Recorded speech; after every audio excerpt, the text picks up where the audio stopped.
ভাইয়েরা আমার, এই সময় চুপ থাকলে চলবে না। নাস্তিক ব্লগাররা রাসূলের সামনে বেয়াদবি করতেছে, অথচ সরকার চুপ, উল্টো তাদেরই পাহারা দিচ্ছে। এই সময় যদি আমরাও চুপ থাকি, কাল কিয়ামতের ময়দানে আল্লাহর কাছে কি জবাব দিব? রাসূলের সামনে কিভাবে মুখ দেখাবো? এই প্রেক্ষিতে আল্লামা মোহাম্মদ শফি সাহেব এবং জুনায়েদ বাবুনগরী হুজুর ডাক দিয়েছেন 5ই মে শাপলা চত্বরে মহাসমাবেশ। আমরা সকলেই সমাবেশে সামিল হব ইনশাআল্লাহ। ভাইয়েরা আমার, এটা কোনো রাজনীতি না, এটা রাসূলের ইজ্জত রক্ষার লড়াই, এটা আমাদের ঈমান বাঁচানোর লড়াই। চাটখিল ওলামায়ে কেরামের উদ্যোগে আমরা সবাই সামিল হব হেফাজতের কাতারে। খিলপাড়া থেকেও বাস যাবে। আমাদের মহল্লায় আমাকে দায়িত্ব দেওয়া হয়েছে। আপনারা কে কে যাবেন নাম পাঠাতে। ভাই কে কে যাবেন একটু হাত তোলেন ভাই। ইনশাআল্লাহ হুজুর, আমি যাবো ইনশাআল্লাহ। আজিজ নামগুলো লেখো একটু। আর কে কে যাবেন ভাই? দাঁড়ান, ইনশাআল্লাহ আমরা সবাই যাব। আপনার নামটা বলেন। আমার নাম মোহাম্মদ আনোয়ার শাহ। আনোয়ার শাহ। ভাইয়েরা, এই পথ শহীদের পথ, মরতে তো একদিন হবেই, তাই চেষ্টা করুন মৃত্যুটা যেন আল্লাহর রাহে হয়। ভাই নাম লেখে, নাম লেখে ভাই, দাঁড়ায় দাঁড়ায় নাম লেখে ভাই। আর এই সবাই যা ফরহান, দাঁড়া দাঁড়া হুজুর, ও যাবে। ফরহান, মোহাম্মদ ফরহান।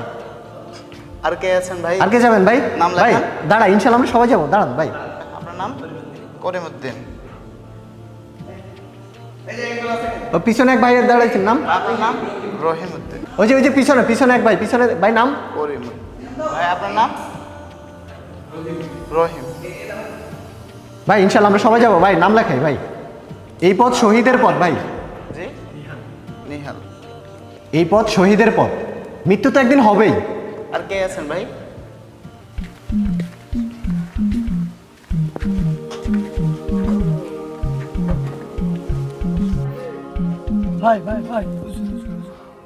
এ হুজুর আসসালামু আলাইকুম, এদিকে আসেন। ওয়ালাইকুম আসসালাম। জি টুটুল ভাই কিছু বলবেন? আপনি আমাদের এলাকায় ক বছর থেকে আছেন? আলহামদুলিল্লাহ প্রায় 5 বছর। আচ্ছা, 5 বছর। তো আপনি কি চান এটাই আপনার লাস্ট বছর হোক? ভাই আমার চাওয়া না চাওয়াতে কী বা আসা যায়? আল্লাহ রিজিক যতদিন রাখছেন ততদিন থাকবো। আল্লাহ যদি ভাগ্যে অন্য কিছু লিখে রাখেন তাহলে সেটাই হবে। কিন্তু কেন ভাই? আপনি মসজিদের ভিতরে রাজনীতি কালাপ করেন কেন? আর আপনি 5 তারিখে এলাকার মানুষ নিয়ে কই দেবেন? নাস্তিক ব্লগাররা রাসূল সাল্লাল্লাহু ঘুরে হুজুর, উপজেলা থেকে একটা লিস্টই আইছে। এলাকার মধ্যে কারা নাশকতা ছড়ায়, কারা জঙ্গলি কার্যক্রম পরিচালনা করে, এটার একটা লিস্টই আমার হাতে আইছে। ওটার মধ্যে আমি আপনার নামটা দেখছি। আপনি আমার এলাকার ইমাম, আমি চাই না আমার এলাকার কোনো বদনাম হোক, তাই আমি নিজ দায়িত্বে আপনার নামটা আমি কেটে দিছি। দেশের পরিস্থিতি ভালো না, দেশ উত্তাল। এই অবস্থা আপনার এলাকার মানুষ নিয়ে কোথাও যাওয়া লাগবো না, খবরদার। টুটুল ভাই নেন পানি খান। ভাই এটা তো রাজনৈতিক ব্যাপার না, আমগো চুপ থাক তুই। যা সামরা আইসে আমার রাজনীতিতে শিখাইতে, একদম ডাক না আমরা ভাই এলাকা সারা করে দিবি তোরে। হুজুর আপনি যান। ওরা আসলে ইসলাম ব্যবহার করে রাজনীতি করতে চায়। হেফাজত বললে কোনো কিছুই নেই, এগুলো সব মুক্তিযুদ্ধের বিপক্ষ শক্তি। কিন্তু সাজ দিয়ে দাঁড়িয়ে কেন? তাড়াতাড়ি দে।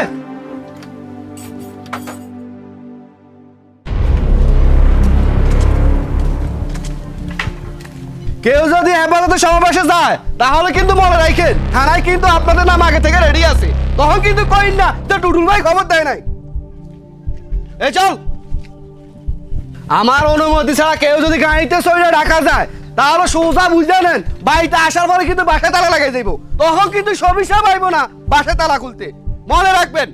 দেশে এত উন্নয়ন হইতেছে আর ওনারা সমাবেশ দেখে দেশটাকে তালেবানি রাষ্ট্র বানাইতেছে ভাই। কেউ যদি তেতুলুজুরি কথা কান দেয় তাহলে বুঝা যায় দেশ আগাইতেছে, মানুষ বুঝাইতেছে। ঠিক কইছেন ভাই। আল্লাহর এটাই বুঝে না।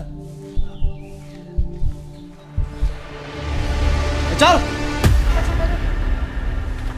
কি সামত মিয়া, 5 তারিখে যাইতেছো তো নাকি? আরে না ভাই, 5 তারিখে আমার কাম আছে। আর এছাড়াও রাজনীতি আমার একদম পছন্দ না। আরে মিয়া, এখানে কোনো দলাদলি নাই, রাজনীতি নাই। মোবাইলে দেখছি বাবুনগরী হুজুর কইতেছে আমরা কোনো দলের না, আমরা হকপন্থী আলেমদের দল। ইমান রক্ষার সংগ্রামে কাউরে ভয় করে থামা যাইব না। আর শফি হুজুরে কি কিছু শুনবা? শফি হুজুরে কইতেছে আমি আমার শেষ বয়সে বাঁচমু না মরমু জানি না, তবু দাঁড়াইছি, তোমরাও সাহস রাখো। আর তুমি কি না কি কইতাছো হইলো? আচ্ছা ভাই, দেখা যাইব নি? এই আমার গামছাটা দে। আচ্ছা ভাই, একটা বিস্কুট দিয়েন তো। বিস্কুট এই যে আছে তো, নাও। এই আমারটা। হৃদয়, আজকে স্কুলে তোরে হুজুর স্যার খুঁজছিল। ওই যে প্রাইভেটের টাকা পায়, কালকে গেলে দিয়ে দিমু। কালকে তুই স্কুলে যাবি? আমি তো কালকে স্কুলে যাবো না। কেন যাবি না? জানোস না কালকে কি বার? কালকে কি বার? শুক্রবার? না না, শুক্রবার তো কালকে গেল। আরে কালকে রবিবার 5 মে। ঢাকা সমাবেশ আছে, আব্বা সমাবেশে যাইব। আমার আবার দোকানে বসা লাগবে। দোস্ত ওখানে কি ছোটরা যায়? আমি আব্বারে বলছি, আব্বা বলে আমি এবার যাই, তুই পরের বার যাইস। পরবার গেলে আমারও নিয়ে যাইস। আচ্ছা যাই যাই, চল চল, আব্বা বইসা আছে। আব্বা আবার রাতে ঢাকা যাইব, চল। আচ্ছা চল।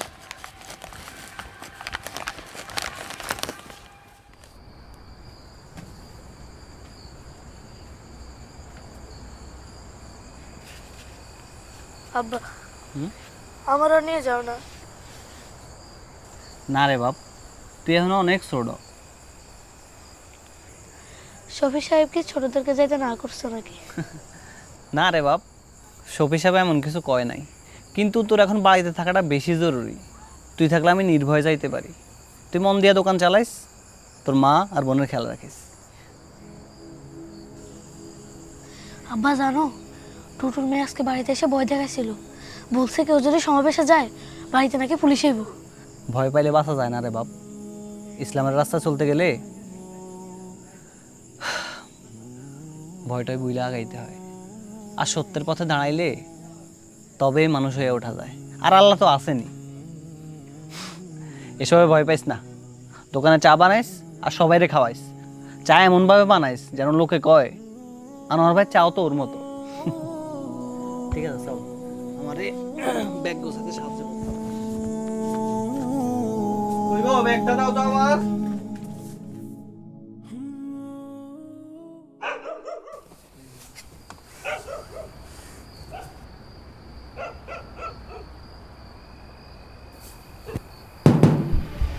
হুজুর হুজুর হুজুর, দরজা খোলেন। কে? হুজুর আমি আনোয়ার। হুজুর আমি পরান। দাঁড়ান ভাই, আসতেছি। খোলেন।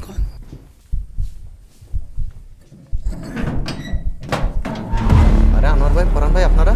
হুজুর সমাবেশে যাবেন না? হ্যাঁ, আমি তো যা ভিতরে রেডি হচ্ছিলাম। ভিতরে আসুন, ভিতরে আসুন, আচ্ছা আমি আর কেমন বসেন। আমি তো ভাবছি আপনারা যাবেন না। শুনছিলাম টুটল মিয়া নাকি লিস্টে সবাই ধরে ধরে বাড়িতে গিয়ে হুমকি দামকি দিয়ে আসছে।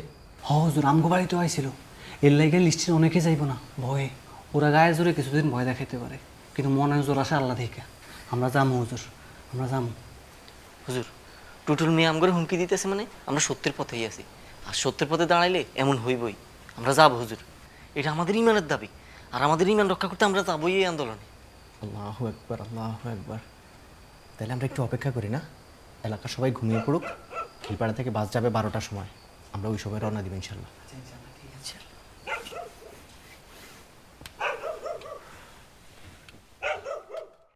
নাহমাদুহু ওয়া নুসাল্লি আলা রাসূলিল কারীম। সম্মানিত তৌহিদি জনতা, হেফাজতে ইসলামের আমির শাহ আহমদ শফী সাহেব আসার আগ পর্যন্ত আপনার শান্তভাবে বসুন। যত নাস্তিকবাদী, ধর্মবিরোধী, রাসূলের অবমাননাকারী আছে, তাদের মৃত্যুদণ্ডের বিধান রেখে সংসদে আইন পাস করতে হবে।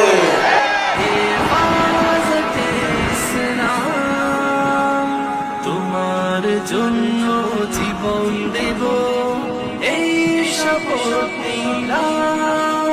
হেফাজতে ইসলাম।